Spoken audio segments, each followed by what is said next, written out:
কে বলেছে তার কেউ নেই? আমরা আছি, আপনারা আছেন। ইনশাল্লাহ আপনারা আপনাদের জায়গা থেকে ওইভাবে সাড়া তুলুন, ওইভাবে আপনারা কথা বলুন।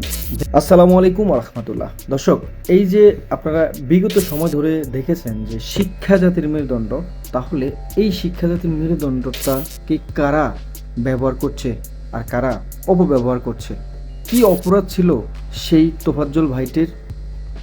যদি সুশিক্ষায় যদি শিক্ষিত হয়, তাহলে আমরা কি বাস্তবিক অর্থে কি সুশিক্ষা অর্জন করতে পেরেছি, না সম্পূর্ণ মেধা দিয়ে আমরা আমাদের কার্যক্রমগুলো চালাচ্ছি?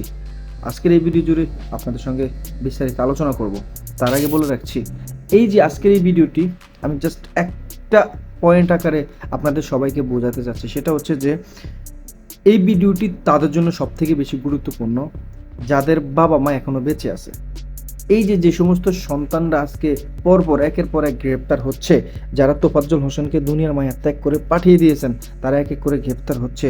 আর একজনকে গ্রেপ্তার করার পরে সে কিন্তু এইভাবে উপস্থাপন করছে বা এইভাবে কথাগুলো বলতেছে যে তিনি আবেগের বশতে তাকে মেরেছেন। আরে ভাই, আবেগের বশতে মানুষকে এইভাবে মানুষ মারে? তাকে একেবারে দুনিয়ার মায়া ত্যাগ করে চলেই যেতে হবে? এটা কি আবেগের মায়া? তবে হ্যাঁ, সেই সমস্ত বাবা মা ভাই বোনদেরকে বলতে চাই, আপনারা অন্তপক্ষে আপনার যে ভাইকে নিয়ে আপনারা যদি এখন তো কথা বলবেন সোশ্যাল মিডিয়াতে, তাই না? আপনারা তো থানায় যাবেন বা অন্যান্য জায়গায় তো যাবেন আপনার ভাইয়ের পক্ষ নিয়ে কথা বলতে। তার আগে বলে রাখছি, আপনি অন্তপক্ষে ওই যে তোফাজ্জল হোসেন ভাইটের সঙ্গে যে ঘটনাটি ঘটেছে, যে মর্মান্তিক যে ঘটনাটা তার সাথে ঘটানো হয়েছে, যেভাবে নির্যাতনের সে শিকার হয়েছে, দয়া করে আপনি আগে সেই ভিডিওটি দেখবেন। আপনারা সেই ভিডিওটা দেখার পরে আপনি আপনার ভাইকে নিয়ে আপনি মন্তব্য করবেন। আপনার ভাইটা আসলে কেমন সে কাজ করেছে, তার কি আসলে সুশিক্ষায় শিক্ষিত হওয়ার পরে কি তার এই মেধা দিয়ে এই ভাইটির উপর এইভাবে নির্যাতন করার, এইভাবেই তার কি কার্যক্রম ছিল, না অন্য কিছু ছিল? ওই সমস্ত ফ্যামিলি মেম্বারদেরকে আমি বলতে চাই, যারা তাদের সন্তানের পক্ষ নিয়ে আজকের এই দিনে তারা কথা বলবে, হয়তো কথা বলবে। কেন তারা কথা বলবে?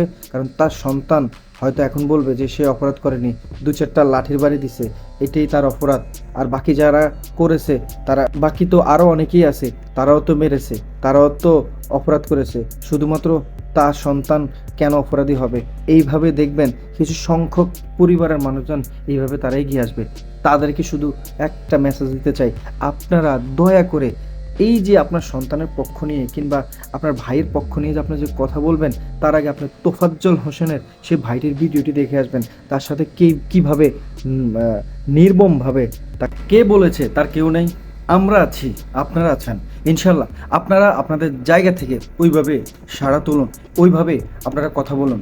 দেখবেন যারা অপরাধ করছে তারা ঠিকই অপরাধে যখন শাস্তিটা পাবে, তখন আর তারা কোনোভাবেই পরবর্তী যে অপরাধ করার জন্য তারা যে স্টেপটা নেবে, কিংবা যারা তাদের দেখা দেখি এইভাবে সাহসিকতা দেখাবে, তারাও অবশেষে তারাও একটু সময়ের জন্য হলো তারা চিন্তা ভাবনা করবে যে না, অপরাধ করা যাবে না, কারণ অপরাধের শাস্তি হিসেবে আমরা নিজের চোখে দেখছি।